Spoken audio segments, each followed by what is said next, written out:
艾氏利蓖麻种子就可以让一个成年人致命啊！而且蓖麻毒素常被一些坏人用来执行暗杀任务。那为啥这种植物曾在我国被大面积的推广种植？而且现在你去野外看啊，这种植物也是蛮常见的，这是为啥？好，那今天我们就说一下生化武器蓖麻。它是大戟科蓖麻属一年生草本植物，原产于非洲。那估计现在全球的温热地区都有蓖麻的身影，因为蓖麻非常的耐旱，不挑环境，生存能力也强，所以这种植物可以大面积的在野外繁殖。那我国的蓖麻就是从印度引进来的啊。其实大戟科它本来就盛产有毒植物，那蓖麻也不例外，尤其是它的种子富含蓖麻毒蛋白以及蓖麻碱，是1888年的时候德国科学家彼得斯蒂埃马科发现的，是目前已知毒性最强的物质之一。所以蓖麻毒素就一直受到了人们的关注，因此它也成为了生化武器。那么提纯以后的蓖麻毒素是可溶性的白色粉末，它要从蓖麻种子中提炼蓖麻油的过程中产生了废渣中提取出来的。那么这种粉末只需要0.2毫克，非常的小非常的少，就可以让一个成年人致死。这大约相当于艾氏利蓖麻种子。不过没有人直接用种子去执行这个暗杀任务或者用它做这个生化武器，通常都要提纯。而且提纯以后的白色粉末的用法还比较多，比较简单可以摄入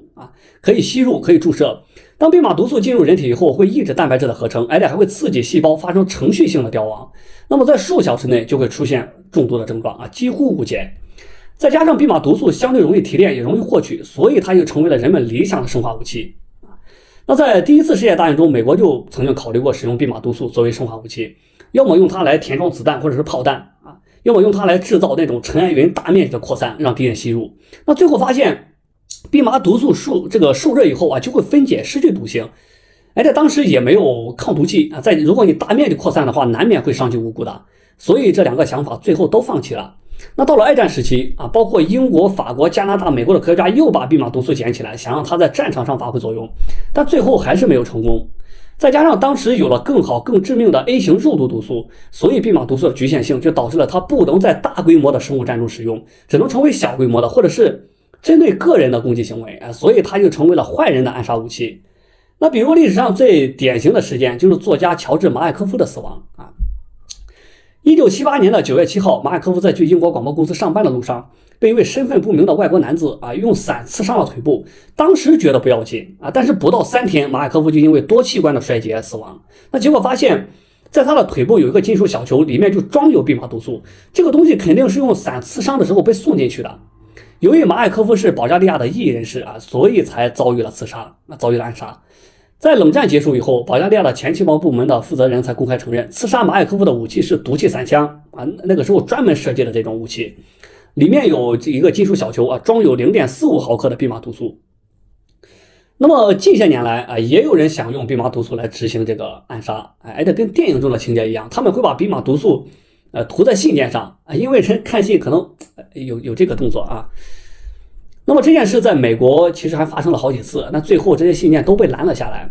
那目前科学家正在努力的研制蓖麻毒素的解毒剂可以应对一些紧急情况，而且也在研制防止蓖麻毒素中毒的疫苗那虽然蓖麻毒素对人体有害，但是万事都有两面，对吧？近些年来对蓖麻毒素的研究发现，在低剂量的情况下，蓖麻毒素能够选择性的诱导癌细胞的凋亡，这就表明蓖麻毒素在未来有成为抗癌药物的可能那问题是，为啥我国以前要鼓励人们大面积的种植蓖麻？相信很多人都还记得，以前的学校还给大家发过蓖麻种子，让自己回家种当时还有一首歌叫《我为国家种蓖麻》可以看出蓖麻这个东西是国家的战略物资那原因刚才我也说了蓖麻的种子最主要的作用就是可以提炼蓖麻油，它的含油量非常的高，能够达到40%到60%，并且蓖麻油的粘度高，它的流动性还好，在低温状态下不凝聚，在高温状态下不变质不燃烧，所以蓖麻油是一种天然的高级润滑油可以在飞机上用。而且它作为工业用油被大量的用在了这个涂料工业、塑料工业、橡胶工业、建材这个工业、金属加工以及机械制造等等这些行业总之作用非常的大。那目前全世界依然在大量的用着蓖麻油再加上蓖麻对环境的要求不高，可以大量的种植，所以在我国经济还比较薄弱的时候比较穷的时候，种植蓖麻也算得上是一个比较重要的收入，可以出口蓖麻油那当然现在我们已经富裕了已经不用种这个东西了，但是蓖麻的生命力很顽强，所以它依然在田间地头跟其他野草一样在自生自灭